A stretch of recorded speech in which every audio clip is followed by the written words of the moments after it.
ಹಾಲು ಕುಡಿಯುವುದು ಕಲಿಸಬೇಕು, ಸೆರೆ ಕುಡಿಯುವುದು ಕಲಿಸಬೇಕಾಗಿಲ್ಲ, ತಾವೇ ಕಲಿಯತಾರು.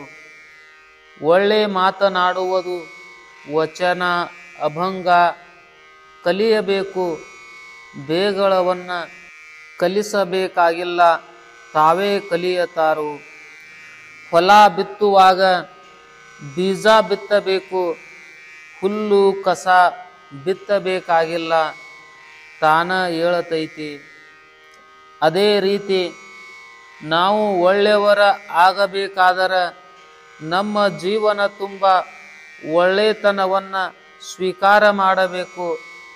ನಮ್ಮ ನಡೆ ನಮ್ಮ ನುಡಿ ಒಳ್ಳೆಯ ರೀತಿ ಇರಬೇಕು.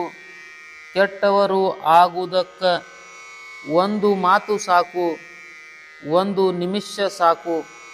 ಸಂತ ತುಕಾರಾಮ್ ಮಹಾರಾಜರಿಗೆ ಒಬ್ಬ ನರ್ತಕಿ ಹೇಳ್ತಾಳು, ನೀನು ಜನರನ್ನು ಕೂಡಿಸುವುದಕ್ಕಾಗಿ ಎಷ್ಟು ಕಷ್ಟಪಡ್ತಿ.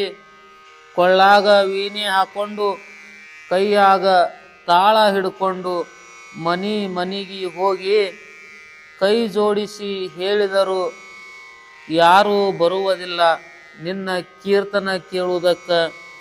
ಆದರೆ ನಾನು ಒಂದು ಡ್ಯಾನ್ಸ್ ಮಾಡಿದರೆ ಸಾಕು, ಒಂದು ನೃತ್ಯ ಮಾಡಿದರೆ ಸಾಕು, ಸಾವಿರ ಸಾವಿರ ಜನರು ನೂಕಿ ಬರುತ್ತಾರು. ಆವಾಗ ಸಂತ ತುಕಾರಾಮ್ ಮಹಾರಾಜರು ಹೇಳ್ತಾರು, ಒಂದು ಎತ್ತರವಾದಂತಹ ಗುಡ್ಡದ ಮೇಲೆ ಒಂದು ಕಲ್ಲನ್ನು ಒಯ್ದು ಇಡಬೇಕಾದರೆ ಎಷ್ಟು ಕಷ್ಟ ಐತಿ, ಅದನ್ನು ತೆಳಗ ಉಳಿಸುವುದಕ್ಕೆ ಕಷ್ಟ ಇಲ್ಲ. ಒಂದು ಕೈ ಹಚ್ಚಿದರೆ ಸಾಕು, ಅದು ಕಲ್ಲ ಮೊದಲ ಇದ್ದಕ್ಕಿಂತಲೂ ದೂರ ಹೋಗಿ ಬೀಳತೈತಿ. ನಾನು ಮಾಡುವುದು ಈ ಜನರನ್ನು ಅಧ್ಯಾತ್ಮ ಜ್ಞಾನ ಕಡೆ ಒಯ್ಯುವ ಕೆಲಸ, ನೀನು ಮಾಡುವುದು ಈ ಜನರನ್ನು ಅಧೋಗತಿ ಕಡೆ ಒಯ್ಯುವ ಕೆಲಸ.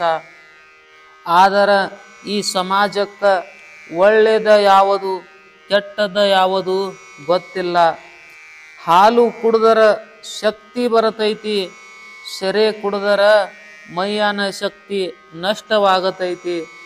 ಹಾಲು 40 ರೂಪಾಯಿ ಲೀಟರ್ ಅದಾವು, ಸೆರೆ 40 ರೂಪಾಯಿಗೆ ಬರುವುದಿಲ್ಲ. ಹಾಲಿಗೆ ಡಿಗ್ರಿ ಹಚ್ಚಿ ತಗೋತಾರು, ನೀರು ಹಾಕಬ್ಯಾಡ್ರಿ ಅಂತ. ಸೆರೆದಾಗ ತನ್ನ ಕೈಯಾರೆ ನೀರು ಹಾಕೊಂಡು ಕುಡಿಯತಾರು. ಹಾಲು ಮನೆಗೆ ತಂದ ಕುಡ್ತಾರು, ಸೆರೆ ಹುಡುಕ್ಯಾಡಿ ಹೋಗಿ ಕುಡಿಯತಾರು. ನಮಗ ಏನು ಕುಡಿಯಬೇಕು, ಏನನ್ನ ತಿನ್ನಬೇಕು ಎಂಬುವುದು ಗೊತ್ತು ಇಲ್ಲ. ಈ ಭೂಮಿಯ ಮೇಲೆ ಯಾವ ಪ್ರಾಣಿ ನಾಲಿಗೆಲೆ ನೀರ ಕುಡಿತಾವು, ಅವು ಮಾಂಸಾಹಾರಿ ಅದಾವು. ಯಾವ ಪ್ರಾಣಿ ತುಟಿಯಿಂದ ನೀರ ಕುಡಿತಾವು, ಅವು ಶಾಕಾಹಾರಿ ಅದಾವು. ಹುಲಿ ನಾಲಿಗೆಲೆ ನೀರ ಕುಡಿತೈತಿ, ಸಿಂಹ ನಾಲಿಗೆಲೆ ನೀರ ಕುಡಿತೈತಿ. ಅವುಗಳ ಜೀವನ ಮಾಂಸದ ಮೇಲೆ ಅವಲಂಬ ಐತಿ. ಆಕಳು, ಚಿಗರೆ, ಆನೆ, ಒಂಟಿ ಇವು ಶಾಕಾಹಾರಿ ಪ್ರಾಣಿ ಅದಾವು, ತುಟಿಯಿಂದ ನೀರ ಕುಡಿತಾವು.